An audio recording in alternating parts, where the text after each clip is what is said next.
one discovers that the attempts to clarify Jesus' messianic status continue throughout the rest of the Gospel narrative. Two examples will suffice here. The first is found in Matthew chapter 16. Now, when Jesus came into the district of Caesarea Philippi, he asked his disciples, "Who do men say about me? Who the Son of Man is?" And they said, "Some say John the Baptist, others say Elijah, and others Jeremiah or one of the prophets." Luke adds in his parallel, "one of the old prophets who has risen." He, Jesus, said to them, "But who do you say that I am?" Simon Peter replied, "You are the Messiah, the Son of the living God." Then he strictly charged the disciples to tell no one that he was the Messiah. From that time, Jesus began to show his disciples that he must go to Jerusalem and suffer many things from the elders and chief priests and scribes and be killed and on the third day be raised. Here Jesus himself asks what people think about the nature of his calling. The answer is that the sympathizing masses believe in his prophetic anointment and even connect it with the idea, it seems, of a broader currency about the prophet of the end of times as one of the biblical prophets risen from the dead. Peter, however, seems to subscribe to a more powerful claim, in harmony with the Davidic genealogy supplied to Jesus by Matthew, that Jesus is also the kingly Messiah. The Gospel also spells out the problematic aspect of that claim, Jesus' future death ostensibly in contradiction to what is expected from Messiah, son of David, namely a restoration of the kingdom of Israel. This, however, does not preclude Matthew from explicitly presenting Jesus as Davidic Messiah later in the narrative.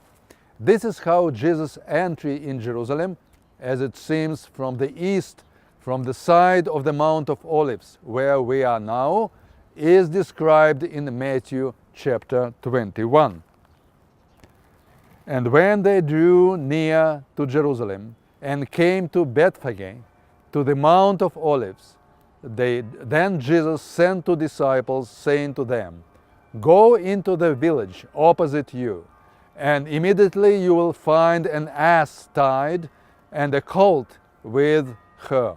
Untie them and bring them to me. If anyone says anything to you, you shall say, 'The Lord,' or 'the Master,' the Teacher, 'has need of them,' and he will send them immediately."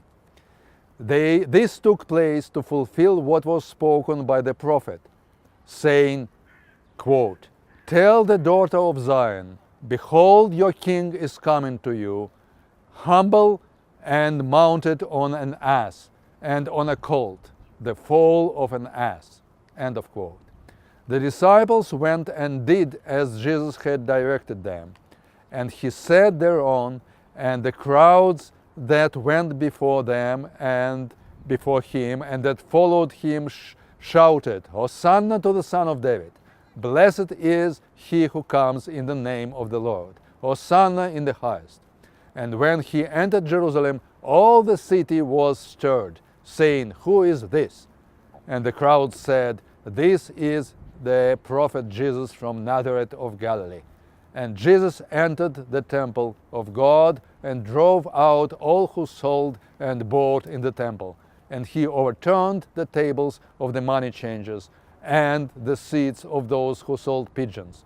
He said to them, "It is written, 'My house shall be called a house of prayer,' but you make it a den of robbers."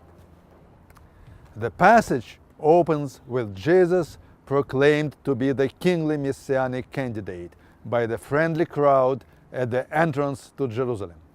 It continues with mentioning that the general public viewed Jesus as an eschatological prophet, and then continues with Jesus going to the temple.